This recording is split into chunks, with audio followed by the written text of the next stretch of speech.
There are moments in a nation's political journey when public frustration bursts into the streets with unmistakable clarity, and Tunisia experienced exactly that this week. Thousands of people, dressed in black, blowing whistles and tying red ribbons to their wrists, marched through central Tunis, chanting phrases that once defined the 2011 Arab Spring. The people want the fall of the regime, and no fear, no terror. The street belongs to the people. The protests held under the banner against injustice were aimed squarely at President Kais Saied, whose rule critics say has taken an increasingly authoritarian turn. But behind the chants and the marching crowds lies a deeper story. A decade-long struggle between the promises of a democratic revolution and the pressures of economic hardship, political paralysis, and the steady consolidation of power in the hands of a single leader. The demonstrations, estimated at over 2,000 participants, were notable not only for their size, but for their symbolism. Tunis is no stranger to protest, but this march brought together a striking coalition: family members of detained activists, former supporters of Saied, civil society organizers, and ordinary citizens who feel politics has failed to deliver stability or dignity. One of the protest organizers, Ayub Amara, summed up the sentiment among many participants. All the progress of the past 14 years has been overturned, he said, pointing to the democratic gains Tunisia made after the 2011 uprising that toppled Ben Ali. The frustration is not limited to political structures. It is also personal. Many protesters marched carrying photos of loved ones detained under what they consider politically motivated charges. For them, the stakes are far more immediate than constitutional debates. They revolve around imprisonment, uncertainty, and the fear that Tunisia's democratic experiment is slipping away. Among the most emotional figures in the crowd was Monia Brahim, the wife of jailed opposition leader Abdelhamid. "I came to defend my rights as a citizen," she said, describing how her husband and other detainees believe they are paying the price for their principles. Her words reflect a growing sentiment among families of political prisoners that Tunisia's new era of governance has blurred the line between legal prosecution and political punishment. Several detainees, including prominent constitutional law professor Ben Mbarek, are currently on hunger strike, some for weeks, protesting their detention conditions and the charges brought against them. Hunger strikes, historically rare in Tunisia's modern political process, now underline a sense of desperation among those who argue that judicial independence is weakening under the weight of executive authority. These latest demonstrations are not an isolated episode.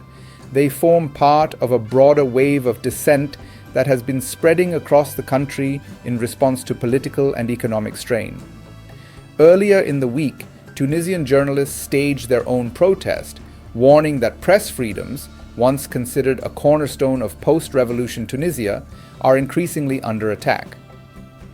Several civil society organizations, including some that played important roles during the 2011 transition, have faced temporary suspension, asset freezes, or banking restrictions. This tightening public space is unfolding at a time when everyday Tunisians are grappling with rising prices, fuel shortages, and unemployment.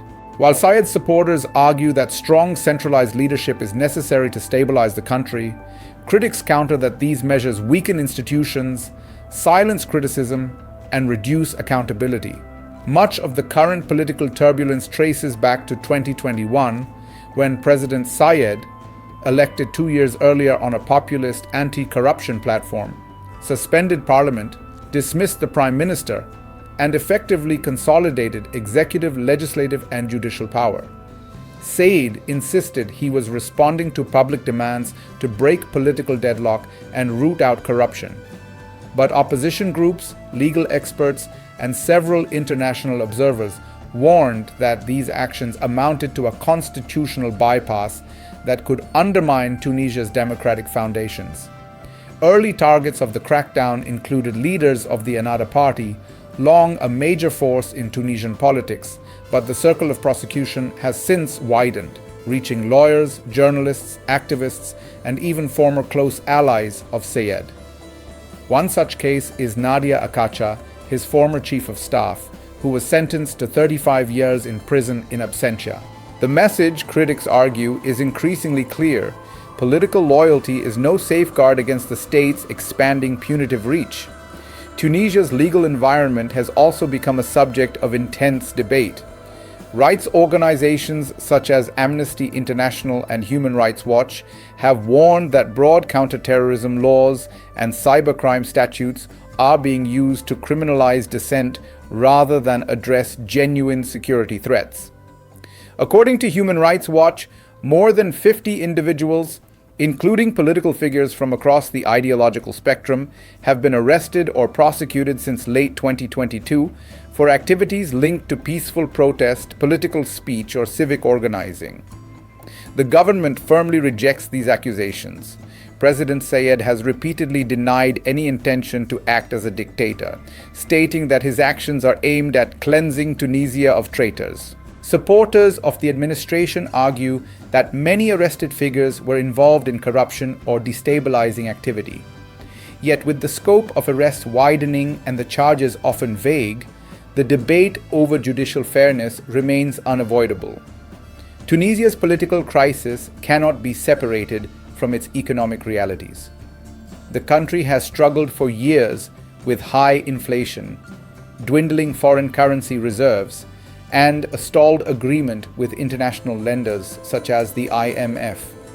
Public frustration is compounded by shortages in basic goods, sugar, coffee, and fuel, and by the perception that political infighting has left Tunisia without a coherent plan for economic revival. This combination of economic strain and political centralization has generated a climate in which protests appear to be increasing in frequency and intensity. Still, Tunisia's political landscape remains deeply polarized. Some Tunisians view Saied as a necessary corrective to a decade of ineffective governance. Others see his approach as a dangerous reversal of democratic gains. What is clear is that Tunisia's once celebrated position as the Arab Spring's lone democratic success story now faces its most serious test in more than a decade. As protesters dispersed at sunset, the atmosphere carried a mix of determination and uncertainty. The chants calling for the fall of the regime echoed down the boulevards of Tunis, but it remains unclear whether this latest wave of mobilization will translate into political change. Tunisia's future now sits at a crossroads, one path leading toward further consolidation of executive power, and the other toward renewed demands for democratic accountability and institutional reform.